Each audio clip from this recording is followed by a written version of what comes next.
Olá a todos, todas e todes. Bem-vindos, bem-vindas, bem-vindes à live Para que serve um pai? Promovida pela Formação em Transpsicomotricidade Educacional e Clínica e pela Rede Brasil de Masculinidades.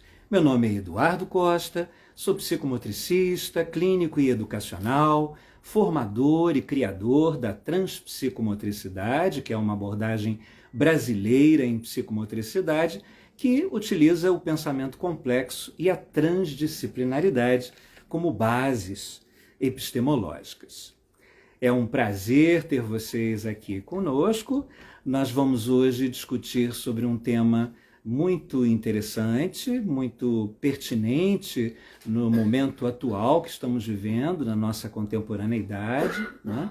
Porque falar de paternidade, como eu disse no nosso vídeo de divulgação, não é apenas falar sobre desenvolvimento infantil, é falar também sobre uma mudança de paradigmas da sociedade, né? Então, que bom que vocês estão chegando,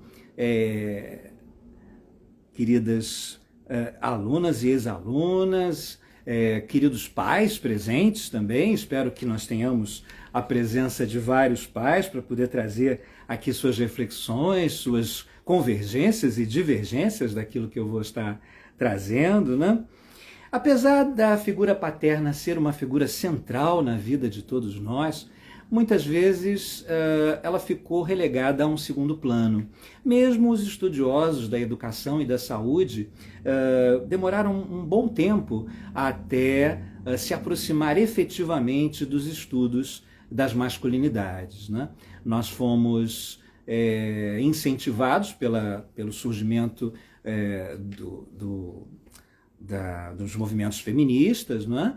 E a partir disso o deslocamento do lugar da mulher acabou gerando, né, um deslocamento também para os homens, né, o que foi para a nossa sociedade em geral muitíssimo positivo, né?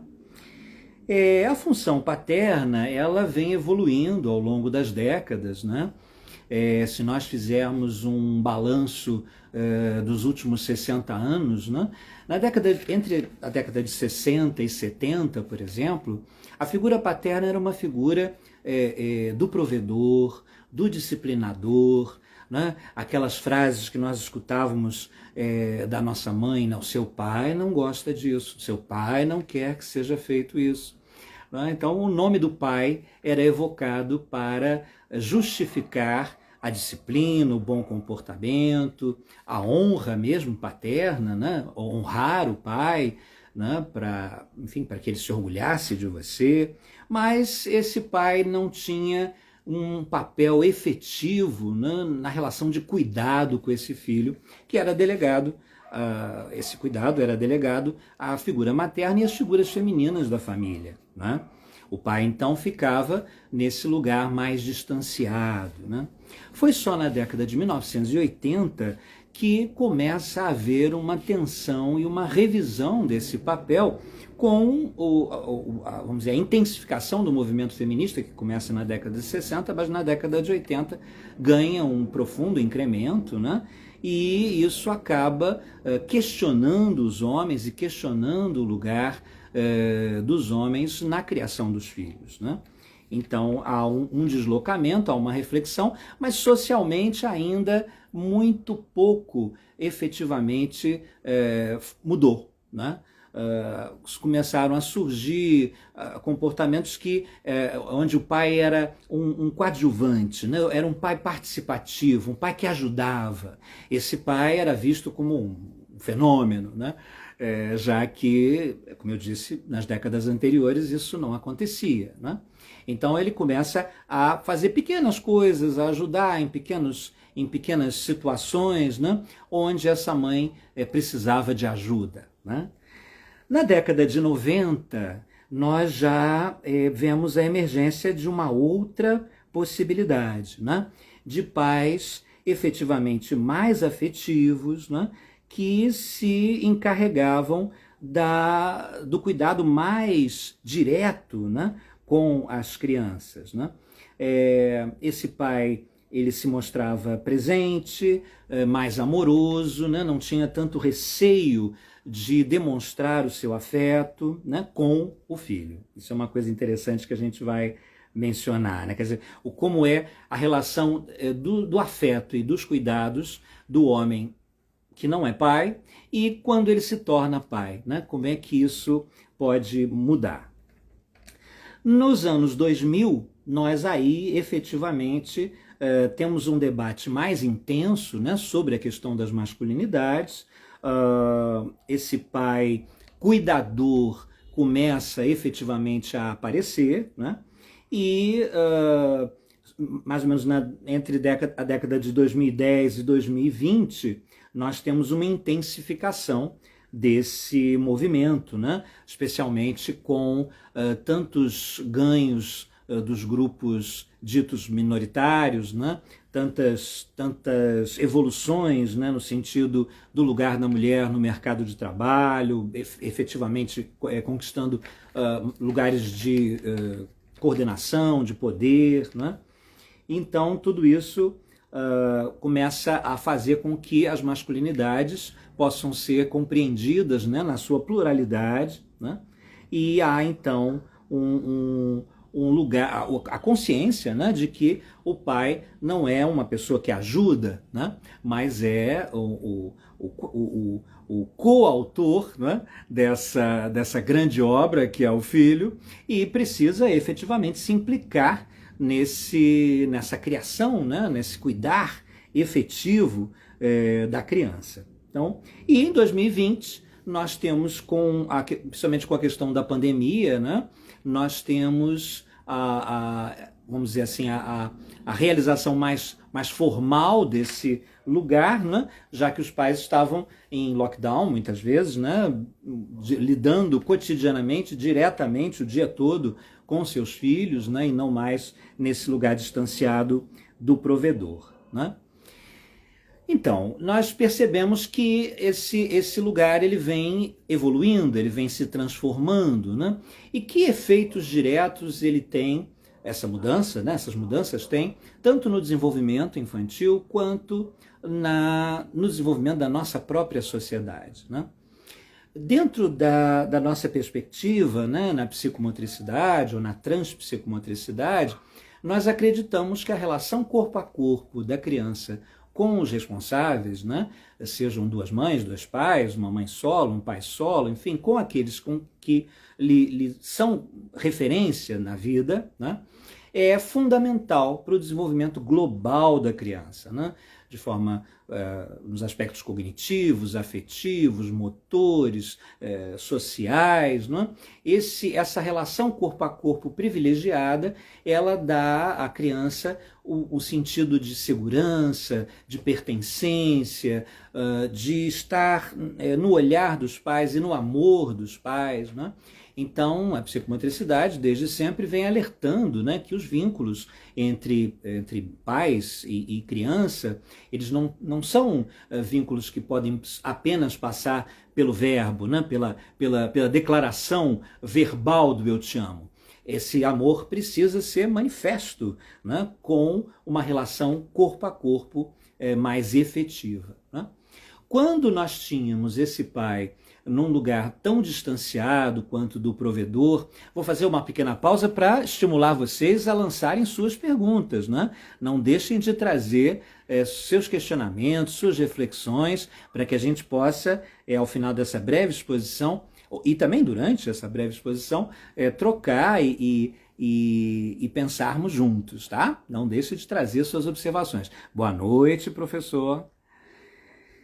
Então, essa mudança, né, no lugar do pai gerou um apoio muito mais efetivo para esse pleno desenvolvimento da criança, né? Quando esse pai entra em cena e oferece à criança, além do que ela já vivia com a mãe, o seu próprio corpo paterno, né?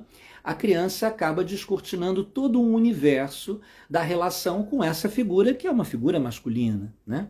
E aí nós precisamos pensar, né, quer dizer, como é que se percebe esse homem, não só o papel do pai, né, ao longo das décadas, mas como é que se percebe esse lugar do homem, né, do masculino, né, ao longo do tempo, e como isso também influenciou tanto na mudança dos papéis paternos, né, quanto em outras relações, né?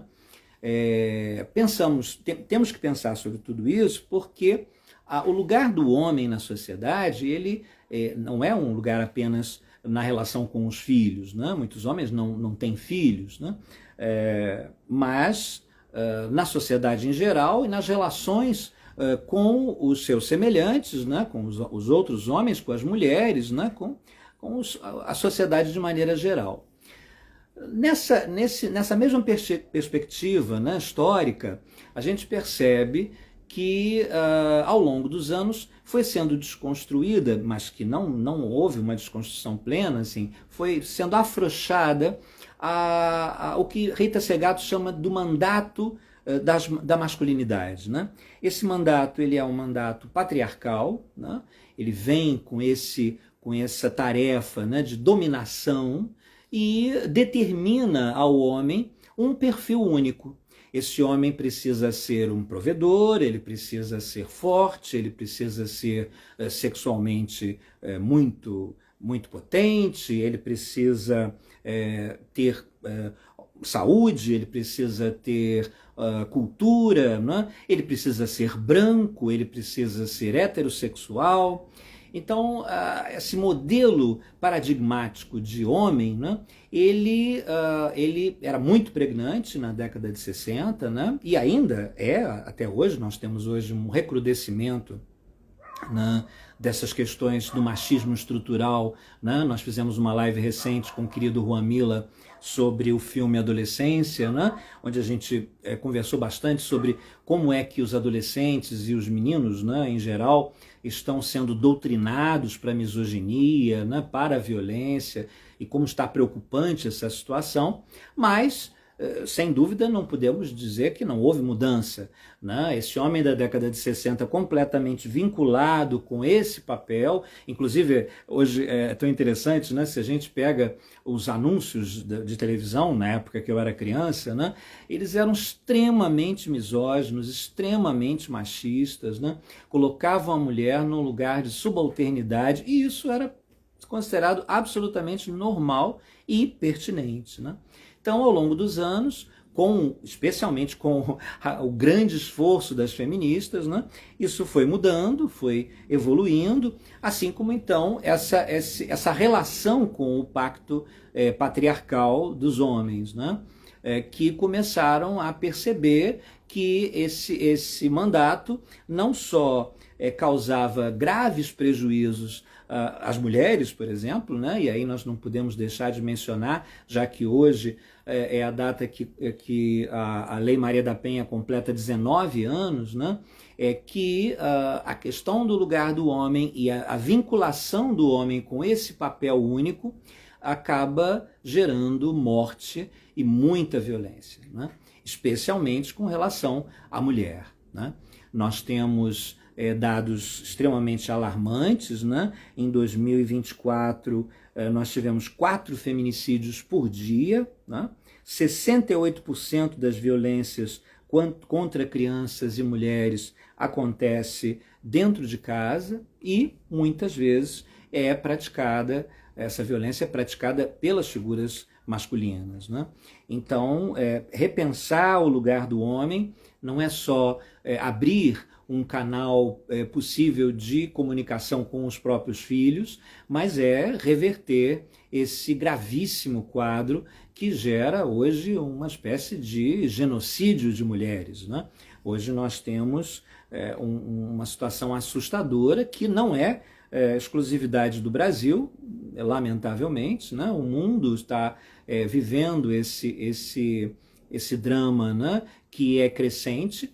É muito trágico, né, porque aconteceram uma série de evoluções, né, legais, né, de direitos da mulher, uma série de evoluções com relação aos preconceitos que se tinha, né, com a diversidade, mas mesmo assim, mesmo com esses ganhos, nós ainda temos números assustadores, né, de violência impetrada por esse homem, que, vinculado com o mandato de masculinidade, né, que diz que ele precisa ter controle sobre a mulher que está ao lado dele, que ele precisa ter controle em cima dos filhos que ele tem, né, que ele precisa ser respeitado acima de tudo. E aí nós vemos quadros como o que acabou de acontecer, né, que um homem comum, né, isso é muito importante que se diga, né, muitas vezes quando aparecem essas notícias muito trágicas, né, 61 socos proferidos no rosto da namorada dentro de um elevador, né, mesmo com uma câmera filmando tudo, é realmente assustador. As pessoas pensam num quadro psicopatológico, numa personalidade desviante, num monstro, né? Mas, lamentavelmente, nós precisamos tomar consciência de que era apenas um homem comum, que, vinculado com o mandato de masculinidade patriarcal, se sente, então, no dever de disciplinar essa mulher que supostamente o estava traindo, né? É muito interessante, a Rita Segato, uma pensadora argentina que ficou radicada no Brasil muitos anos, ela desenvolveu uma pesquisa para o governo brasileiro, na época, já faz muitos anos, acho que foi na década de 80, com estupradores. Só um minutinho que a professora Cláudia está colocando aqui. Quais as reverberações do machismo na clínica psicomotora? Ótimo, vamos chegar aí. Sim, reverberações. Então, ela fez muitas entrevistas, né, com esses estupradores nos presídios, né?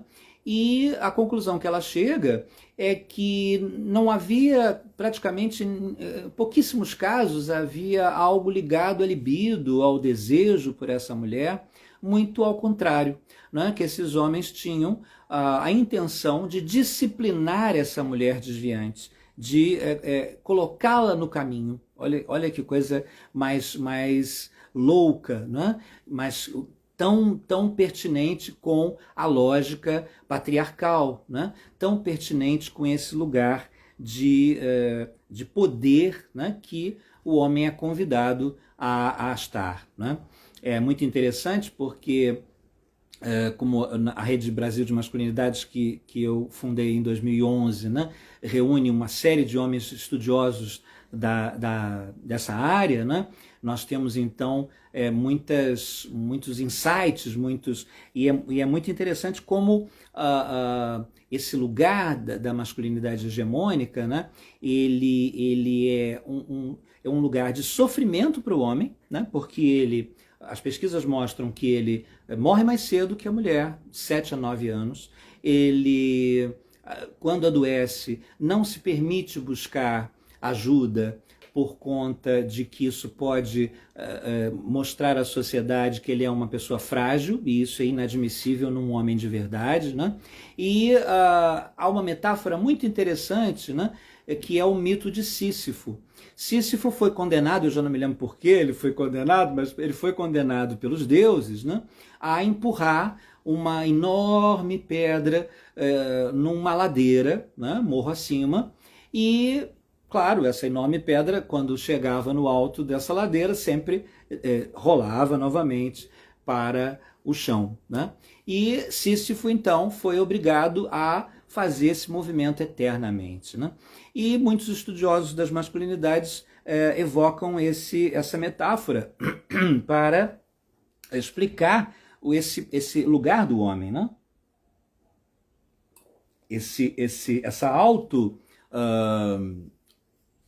autoindulgência, essa disciplina, né, de estar sempre mostrando que é um homem de verdade para ser reconhecido pela sociedade, né? Então, na perspectiva da psicomotricidade e também da educação e da saúde em geral, né, o que isso influencia e o que muda quando nós vamos numa direção de um paradigma mais contemporâneo, né, onde esse pai é então efetivamente um cuidador, né? Nas histórias que chegam na clínica psicomotora, né, muitas vezes aparece esse vazio paterno como uma das causas, ou mesmo a causa, do sofrimento psíquico da criança, né? É muito interessante que, às vezes, essa lacuna ou um papel muito autoritário ou muito violento desse pai junto a esse filho não permitem que essa criança se sinta verdadeiramente amada, né? Tanto que, numa pesquisa muito recente, com meninos, adolescentes, né, aqui brasileira, uma pesquisa brasileira, o Papo de Homem, que é um grupo muito interessante que estuda a questão das masculinidades e atua com rodas de conversa, ele entrevistando adolescentes, chegou à conclusão de que a maioria não tem certeza do amor do seu pai, né? Então vocês vejam que mesmo esse grande avanço nesses últimos 60 anos, agora os adolescentes também sentem algumas das dúvidas que nós sentimos lá na década de 60, né? Então, voltando, nós detectamos na clínica psicomotora sofrimentos psíquicos que têm origem nesse vazio paterno e, efetivamente, quando nos ocupamos de aproximar ou de reaproximar esse pai, porque às vezes é interessante, às vezes o pai na fase de bebê tem um papel, mas depois, conforme a criança vai crescendo, especialmente se é uma menina, há um medo, um distanciamento, não é? Nós vemos, por exemplo, o lugar do pai muitas vezes interferindo, né, na educação mesmo, né, quando a criança, por exemplo, um menino, especialmente um menino, né, começa a querer fazer investigações, né, sobre gênero, por exemplo, e quer brincar de ser uma princesa ou quer brincar de ser alguma coisa, o que não determina em nada o desejo que ele vai desenvolver, né, de forma sexual, em termos de desejo por uma outra pessoa, né? Mas que muitas vezes, por conta de todas essas premissas, né, do homem de verdade, fazem com que os pais sejam extremamente severos, inclusive com os professores, né? Proibindo qualquer brincadeira que tenha... brincar de pai, por exemplo, né? Muitas vezes é proibido pelos pais, né? Por conta dessa,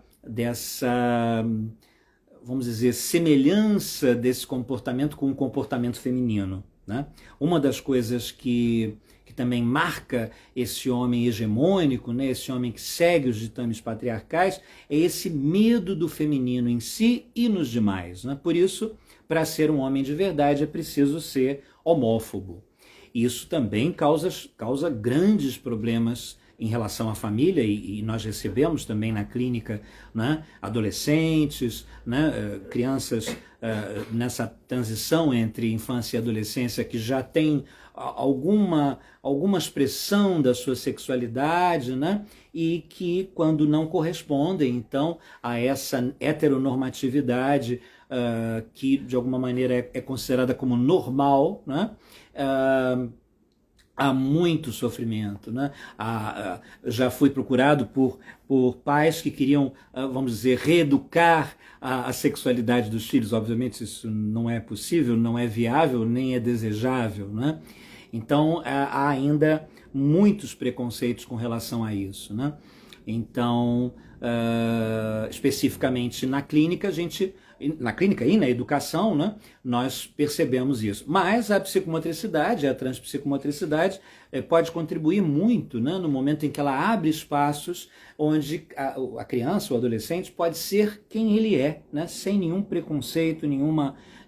Isso de forma ideal, né, claro, porque nós também somos possuídos por esses preconceitos, né, por essa cultura, então precisamos estar sempre atentos às armadilhas que nós mesmos caímos e acabamos reforçando os estereótipos, né?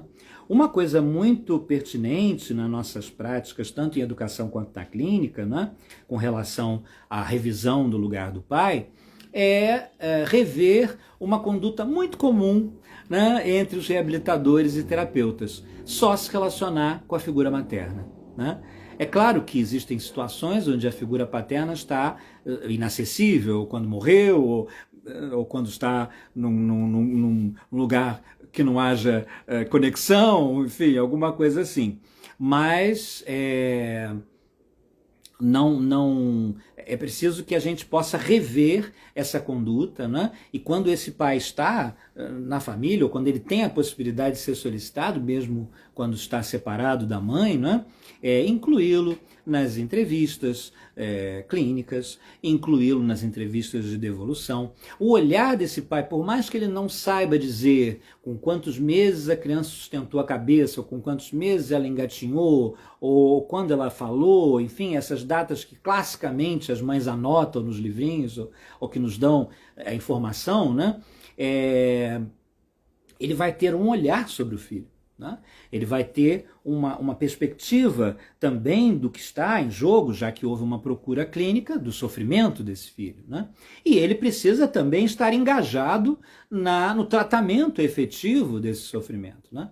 Então, algo que a gente precisa rever como terapeutas é essa tendência. E também nas escolas. Né? Eu me lembro de um conto que a querida psicopedagoga Alice Alonso, Alicia Fernandes, Alice Alonso é uma bailarina.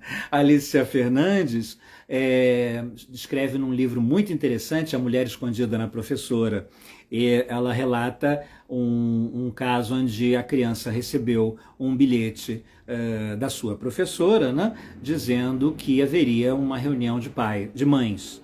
Né? E ele chega em casa e a mãe diz: que pena, esse dia eu não posso ir, mas fala com seu pai. E a criança, antes de falar com o pai, foi perguntar à professora, né? Já que estava escrito no papel, reunião de mães. Professora, meu pai pode vir? Claro, pode vir qualquer responsável. Então ele chegou e foi falar com seu pai que sim, ele poderia ir, que deveria ir à reunião de mães, mesmo sendo pai. Ao chegar nessa reunião, a professora se dirigia praticamente sempre às mães, né, ao que as mães deveriam fazer, o que as mães não deveriam não fazer, né, e ele se sentiu cada vez menor, e acabou lembrando, né, da sua própria época de escola, onde ele, como um menino que gostava de estudar, muitas vezes era estigmatizado na própria escola, pelos próprios professores. Né? Você vê como é que nós somos possuídos por essa cultura patriarcal, né? Porque nós temos uma tendência de considerar que saudável é o menino levado, é o menino que brinca, é o menino disruptivo, é o menino que não para quieto, né? Aquele menino que estuda, aquele menino que é concentrado, aquele menino que corresponde às expectativas intelectuais, educacionais, aquele talvez não seja um homem de verdade, né? Aquele talvez seja um homossexual, como se, e aí é muito interessante, né? Como se o homossexual homem não fosse homem, né? É muito, como é que nós constituímos, né, essas verdades e nos pautamos por elas, né? Então, pensar na paternidade, pensar para que serve um pai, é muito importante, não só para que a gente possa realmente lidar e fomentar nesses pais, no caso do psicomotricista, por exemplo, né, a consciência do seu papel central na vida dos filhos, né, também, como pais, a possibilidade de rever nossas condutas para ocupar um lugar mais efetivo na vida dos nossos filhos, né? Oferecer a eles um chão onde eles possam trilhar um caminho mais sólido, né? Entender que precisamos romper com essas fantasias, por exemplo, do mito do pai herói, né? Porque o pai, quando não era inacessível e praticamente um desconhecido, né? ele era então um modelo onde o filho se pautava e desejava ser igual, porque era um ser praticamente supremo, né? Isso fez com que muitos homens, né, não pudessem, por exemplo, mostrar suas fragilidades diante de um filho, o que é terrível, né? Porque para uma criança que está em desenvolvimento, né, ela vive muitas crises, muitos momentos de conflito, muitos sofrimentos, né? Então, ter como modelo uma figura que não sofre, uma figura que não tem fragilidades, uma figura que não tem vazios, né, muitas vezes faz com que essa criança, especialmente o menino, né, se sinta impelido a ser uma rocha, né, a ser indestrutível. E quando sente que fraqueja, quando sente que não corresponde, se sentir o pior dos mortais, a pessoa mais reles ou mais hedionda do mundo, né? Então você vê quantas interferências esse lugar da figura masculina, da figura paterna, está, vamos dizer, na nossa vida, né? Quer dizer, nós já falamos sobre a influência direta sobre os filhos, a influência das relações conjugais na vida das mulheres, né? E não podemos deixar de também mencionar, já que falamos que ser um homem é ser homófobo, a violência também na população LGBT, né? Porque LGBTQIAPN+, né? Mas encurtando LGBT, porque há mais de quase 300 mortes violentíssimas de pessoas dentro dessa sigla, né? E que muitas vezes, quando, por exemplo, as pessoas trans, né, são assassinadas com rigor de crueldade, né? Exatamente porque elas estão em desvio, elas estão apresentando ao mundo uma possibilidade de existência que é execrada por esse homem hegemônico, por essa masculinidade que está totalmente pactuada, né, com a paternidade, perdão, com o patriarcado, né? E com a paternidade existe um fenômeno muito interessante, né? Nós também, na relação com colegas estudiosos das paternidades, que lidam diretamente com grandes grupos de pais, né, a gente tem relatos muito ricos, né, de homens que, até o momento de serem pais, tinham muita dificuldade de expressar seus afetos, uma relação muito distorcida com o autocuidado e com o cuidado do outro, e isso muitas vezes se vê transformado, né, com aqueles pequenos seres que chegam na vida desse homem e efetivamente despertam nele sentimentos que nunca antes ele havia tido, né? Numa das rodas de homens que eu promovi, teve uma história muito bonita, muito tocante, né? De um homem, inclusive um intelectual, né? Para você ver que não é uma questão de conhecimentos tão somente, mas como esses preconceitos eles estão enraizados na nossa personalidade, né? E ele então nessa roda ele relata que ele ficava muito triste ao se lembrar, né, que ele deixou de brincar com sua filha muitas vezes, né, de panelinha, de mamãe e bebê, com as bonecas, por conta de achar um lugar inadequado, né, para ele, né, como homem. E naquele momento em que ele estava lá conosco, ele dizia, não, hoje eu realmente me permito, né? Me permito brincar, me permito cuidar, banhar, vestir, alimentar, porque, enfim, são todas funções inerentes, né, a um responsável, né, a um coautor da criação de um filho, né? Então, como isso muitas vezes rouba, né, desses homens momentos maravilhosos, momentos de troca incrível, momentos que seriam tão mágicos para essa menina, né, que ele descreve, quanto para ele, né? E quanto a gente vai se alienando com essa perspectiva patriarcal, né? Bom, a gente já está se aproximando do final, então eu queria voltar à nossa pergunta, né? Para que serve um pai, né? Um pai serve, então, para ser referência de um filho junto com a sua parceria, seja um outro pai, seja uma mãe, né?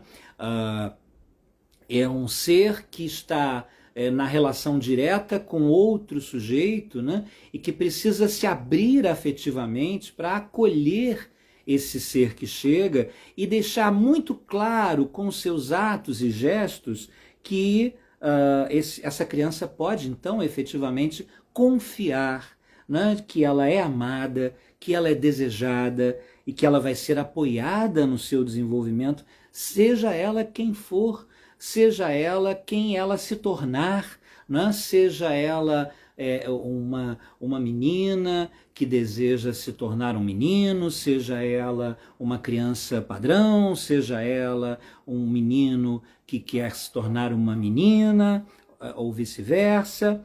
E é muito importante que esse pai, né, no momento em que ele assume esse lugar de cuidado, né, ele rompe com o mandato patriarcal, ele está promovendo, ele está lançando as sementes de uma sociedade mais justa, mais equânime, né? Que respeite mais as diferenças, que proteja as mulheres e as crianças de maneira geral, né? Enfim, uma sociedade mais justa, mais equilibrada, né? E isso nós estamos precisando imensamente. Nós estamos vivendo uma crise. Temos aqui mais uma pergunta da professora. Qual o papel da mulher na perpetuação do machismo estrutural? Muito boa pergunta, Cláudia, querida. Olha, nós a partir dos estudos, né, de gênero e de masculinidade, dentro dos movimentos feministas, existe uma vertente que fala uma coisa que eu gosto muito, que é: uma mulher não é machista, ela exerce o auto-ódio. Isso é uma coisa muito delicada, porque todas essas afirmações, né, com relação ao homem, né, elas têm uma contrapartida em relação à mulher. Existe um modelo de masculinidade hegemônico, existe um modelo de feminilidade hegemônico, né? Então, uma mulher de verdade é uma mulher pacífica, é uma mulher carinhosa, é uma mulher dedicada ao lar, é uma mulher recatada, é uma mulher que está sempre a serviço do seu marido e dos seus filhos, que muitas vezes não tem uma vida profissional própria, né? Então, a mulher, especialmente quando ela se vê com outros desejos, com outras perspectivas de vida, né? ela se sente muitas vezes muito culpada, né? Muito culpada. E essa culpa e esse sentimento de erro, de inadequação, faz com que ela recrudesça as exigências com relação à perspectiva machista, né? Mas como isso a afeta diretamente, e ela muitas vezes tem consciência disso, né? Nós associamos a esse lugar do auto-ódio. É como se fosse uma autoagressão infligida dessa mulher para ela mesma e para as outras mulheres, né? Quer dizer, manter aquela premissa, né? Os meninos são criados para colocar o lixo lá fora e trocar as lâmpadas, né? As meninas são criadas para cozinhar e limpar junto com a mãe, né? Então essa perpetuar e toda a manifestação mais afetiva e mais frágil desse menino é desqualificada, e toda manifestação mais ativa e mais assertiva dessa menina também é desqualificada, né? Por isso nós temos muitas vezes, nós temos o número de suicídios maior entre os homens que entre as mulheres, mas as mulheres tentam mais. As mulheres têm quadros de depressão num nível muito superior a dos homens, né? E isso mostra exatamente esse nível de tensão, né? Esse estresse que essa mulher que tenta ocupar também um lugar hegemônico, ela acaba passando, né? Quer dizer, mesmo casais que têm uma estrutura hoje de respeito mútuo, de trabalho, cada um tem o seu trabalho, você vê situações muito marcantes, muito interessantes, né? Quando essa mulher começa a subir em detrimento do que o homem está conquistando, né? Isso muitas vezes gera conflito no casal, né? Quando essa mulher precisa fazer uma viagem, mesmo que esse marido viaje todo o tempo. Então são coisas que realmente aparecem porque elas estão entranhadas, né, no nosso psiquismo, e elas são passadas de geração em geração, né? Lamentavelmente, a gente tem essa perpetuação com esses comportamentos, né? Então a gente, algumas linhas vão dizer isso, né? Então um homem, assim como um negro não é racista, né? Porque efetivamente o racismo ele é uma questão que vem com todo um olhar social e cultural, não é apenas o desprezo por uma pessoa de uma outra cor, né? Mas muitas vezes essa pessoa negra, ela tem auto-ódio, ela também se agride quando ela pactua com essa branquitude, quando ela pactua com essa questão hegemônica, né? de uma branquitude ligada ao poder e uma negritude ligada à subalternidade, né? Quando ela não se insurge contra isso, ela está pactuando, né? Ela está, de alguma maneira, reproduzindo, e tal qual a mulher com relação ao machismo, né? Então, sim, as mulheres reproduzem o machismo, mas dentro desses estudos nós não as chamamos de machistas. Nós dizemos que ela está exercitando o auto-ódio, né? É muito triste isso, sem dúvida uma situação muito triste que acaba dificultando, por exemplo, a questão da sororidade, né? A gente vê que existe vamos dizer, um conluio muito mais forte, né, entre os homens do que entre as mulheres, né? Muitas vezes as próprias mulheres agridem as suas parceiras de existência, né? Ou questionam de uma maneira preconceituosa determinadas atitudes o que não aconteceria muitas vezes com atitudes bem questionáveis ligadas às figuras masculinas, né?